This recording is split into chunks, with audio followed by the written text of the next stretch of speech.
Welcome to Compact Warfare from compactwarfare.com, the show where we explore key moments from the history of conflict, from ancient battlefields to modern warfare. This is episode 47, the Zulu Wars. The Zulu Wars refer primarily to the Anglo-Zulu War of 1879, with related conflicts before and after that year as Britain expanded its influence in southern Africa. At the centre stood the Zulu Kingdom, a disciplined state forged in the early 19th century by Shaka and ruled in 1879 by King Cetshwayo Kampande. Britain, pursuing a confederation scheme to unify white-ruled colonies and African polities under imperial control, viewed an independent, militarized Zululand on the Natal frontier as both a strategic obstacle and a pretext for intervention. The clash that followed produced some of the Victorian era's most dramatic battlefield episodes, from catastrophe at Isandlwana to the stubborn defense of Rorke's Drift, and ended with the dismantling of Zulu sovereignty. By the mid-19th century, the Zulu Kingdom was a centralized monarchy with a network of homesteads and royal homesteads that managed cattle, tribute, and military service. Men were grouped into age regiments, the Amabuto, which lived part of the year in military barracks and trained in massed maneuver. Zulu tactics emphasized speed, cohesion, and encirclement, famously described as the horns of the buffalo. The chest pinned an enemy front, while the horns swept around both flanks to close the ring. A reserve, the loins, waited to exploit success or cover a withdrawal. Weapons blended tradition and adaptation. The short stabbing spear, or ikalwa, introduced under Shaka, was used with large cowhide shields. Missile weapons included throwing spears and some firearms captured or traded, though ammunition and marksmanship were uneven. The strength of the system lay less in technology than in training, superb mobility over broken ground, and the authority of commanders who could move thousands of men by signal and song. Sir Bartle Frere, the British High Commissioner for Southern Africa, believed a powerful Zulu state was incompatible with his plan to confederate the region. In 1878, he seized on cross-border incidents to frame an ultimatum that Cetshwayo could not accept without destroying the essence of Zulu authority. The demands included disbanding the Zulu army, accepting a British resident, and altering judicial customs. When the deadline expired in January 1879, Lieutenant General Lord Chelmsford led an invasion from Natal and the Transvaal, organised as 3 columns with a 4th and 5th acting in support. British regulars and colonial volunteers carried Martini Henry rifles with bayonets, backed by artillery and a small number of rockets. Fire discipline, ammunition supply, and field entrenchment were the doctrinal pillars of British strength. Colonial mounted units provided mobility and reconnaissance, while African auxiliaries served as scouts and labour. The Zulu army, called up by royal messengers, could muster perhaps 35,000 to 40,000 warriors for a campaign. Although many carried firearms of variable quality, the decisive Zulu weapon remained momentum. The British expected to meet a frontal onrush that disciplined volleys and artillery could break. The reality proved more complex. Chelmsford's central column crossed at Rorke's Drift and advanced on the royal capital, Ulundi, establishing a camp under the distinctive sphinx-shaped hill of Isandlwana. On the 22nd of January, believing the enemy to be at his front, Chelmsford took a large detachment eastward on a reconnaissance, leaving the camp under Lieutenant Colonel Henry Polaine, with orders that were sensible in principle, but lax in practice. The camp was not lagered with wagons, defensive works were minimal, and ammunition distribution procedures had not been stress-tested. That morning, a Zulu army, screened by the rolling terrain, appeared in great strength. The chest engaged the extended British firing line while the horns probed the flanks. Martini Henry fire and artillery tore gaps in the ranks, but could not halt the enveloping movement once the horns reached dead ground out of the killing zones. As ammunition ran low at exposed companies and resupply faltered under pressure, the line buckled. Close combat ensued. By afternoon, the camp was overrun. Nearly 1,300 imperial and colonial troops were killed, the largest single defeat inflicted by an African army on the British in the 19th century. Isandlwana shattered assumptions and electrified public opinion in London. On the same day, a Zulu reserve force struck the mission station at Rorke's Drift, a supply post and field hospital guarded by around 150 men of the 24th Regiment and a handful of others under Lieutenants John Chard and Gonville Bromhead. Expecting an attack, the garrison threw up barricades of mealie bags and biscuit boxes to create a compact defensive rectangle between the storehouse and hospital. Through the afternoon and into the night, waves of attackers pressed the walls, set the thatch ablaze, and tried to break in at the hospital. Controlled volleys at close range, bayonet counter thrusts at the walls, and a disciplined fighting withdrawal from the burning rooms kept the post intact. By morning, the Zulu force withdrew, having suffered heavy losses.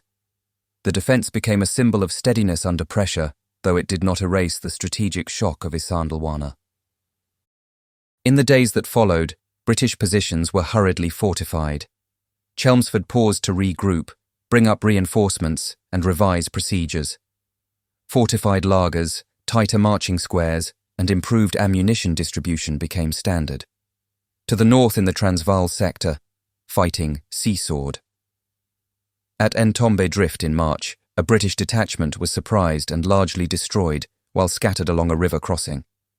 At Hlobane, in late March, colonial irregulars under Colonel Evelyn Wood raided Ziphebu's stronghold, but were forced into a dangerous retreat under heavy pressure.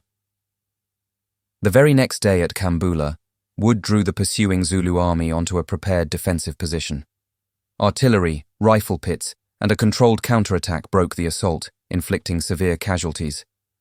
Kambula marked a turning point, signalling that fortified British camps with ample ammunition could withstand even strong Zulu attacks.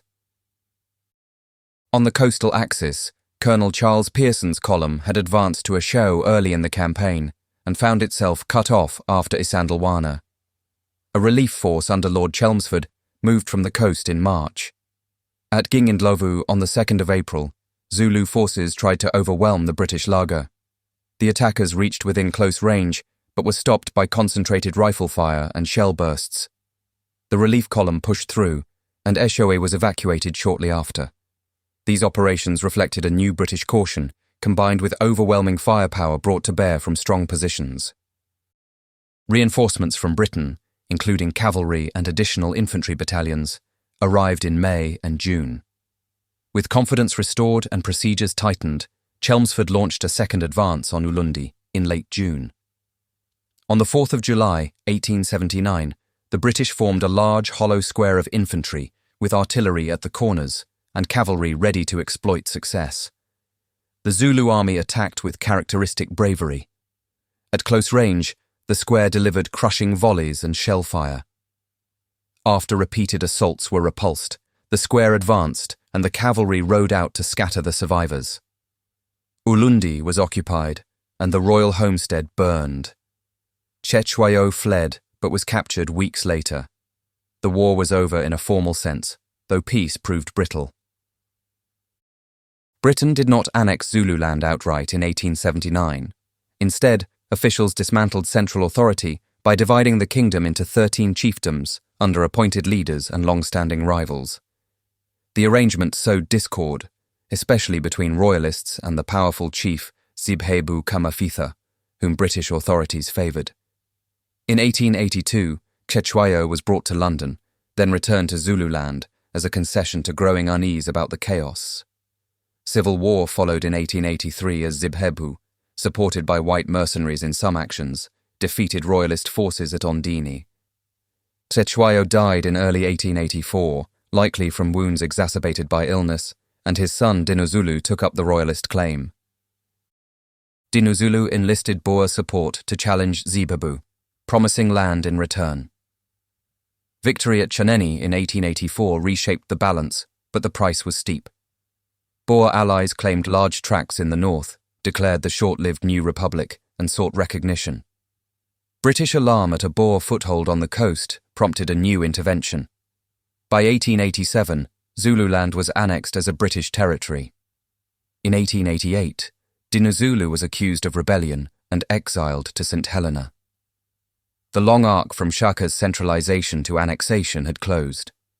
Later, in 1906, A separate uprising known as the Bambatha Rebellion broke out over poll taxes, reflecting deepening colonial pressures rather than the earlier dynastic struggle. The Zulu Wars illustrate how disciplined indigenous forces could exploit terrain and tempo against an industrial power, and how that power adapted.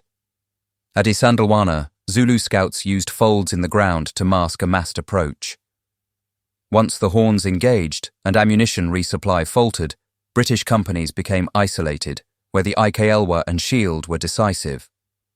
At Rorke's Drift and Kambala, compact perimeters, interior lines, and controlled volleys negated the encirclement. The Martini Henry's heavy bullet inflicted terrible wounds, but its power was fully realized only when ammunition boxes were opened rapidly, distribution was efficient, and lines held their shape. Artillery mattered, though not as a battle winner on its own. Shell bursts disordered close formations and discouraged rushes at key moments. Gatling guns and rockets appeared in small numbers and had mixed results, mainly because reliability and doctrine were still maturing. Mounted colonial units proved valuable for reconnaissance and pursuit, but rash raids into difficult hill country, as at Hlobane, could be punished swiftly by mobile Zulu formations. British success in the second phase of the war owed much to pedestrian matters of logistics and staff work. Ox wagon columns moved slowly along bad tracks, and when dispersed or parked without lagers, they were vulnerable. After January 1879, Chelmsford and his subordinates standardized camp layouts, deepened trench lines, and ensured that ammunition boxes were pre-split for rapid issue. Signals, messenger routines, and staff control improved. Zulu Command, by contrast, had to balance royal directives with the independence of senior leaders and the practical limits of keeping large bodies supplied in the field without wheeled transport. Once the Royal Army suffered severe losses and the capital fell, the political centre that had coordinated the Amabutho unravelled under the strain of British policy. Contemporaries in Britain received the war through a lens of Victorian sentiment and empire. The humiliation at Isandlwana gave way to the celebration of Rorke's Drift, a narrative swing that comforted a shocked public. Later accounts have worked to balance these extremes, recognising Zulu operational skill and British adaptability, and noting the political decisions that made war likely. In South Africa, memory is layered. Zulu oral histories and place names keep the texture of events alive, while monuments and museums at Isandlwana and Rorke's Drift interpret the battlefields for visitors from many backgrounds. The Zulu Wars formed part of a regional story in which British annexations, Boer Republic ambitions, and African polities collided. The Transvaal annexation in 1877, war with the Pedi, and pressure on Swazi and other neighbours created a chain of tensions that influenced British calculations. The fear in London and Cape Town was that a strong Zulu state could align with Boer interests or block schemes for railways and labour flows. After annexation, colonial authorities restructured land tenure and labour obligations, changes that reverberated through the 20th century. Several lessons stand out from a military perspective. First, never underestimate an opponent whose system differs from your own. Zulu age regiments, battle songs, and shield work were parts of a coherent operational method that could overwhelm a dispersed, unprepared enemy. Second, technology and discipline are not talismans. The same rifle that failed to save extended companies at Isandlwana became devastating when used behind barricades in a compact defensive plan. Third, political settlements determine what constitutes victory. The partition of Zululand did not deliver stability. It produced a civil war that invited deeper imperial control and ultimately erased Zulu independence. The human cost was immense. Thousands of Zulu warriors died on the battlefield. British and colonial families mourned their dead. The aftermath brought dispossession to many homesteads and reshaped authority structures. Yet Zulu culture and identity endured. Songs, regimental histories, and commemorations keep alive stories of bravery and loss. In British regimental traditions, Rorke's Drift sits alongside sombre remembrance of Isandlwana, a pairing that cautions against simple triumphalism. Visitors to Isandlwana find the white cairns that mark graves scattered across the slopes, a quiet reminder of the speed and violence with which that day unfolded. At Rorke's Drift, the low walls, hospital rooms, and storehouse help explain how a handful of men held on.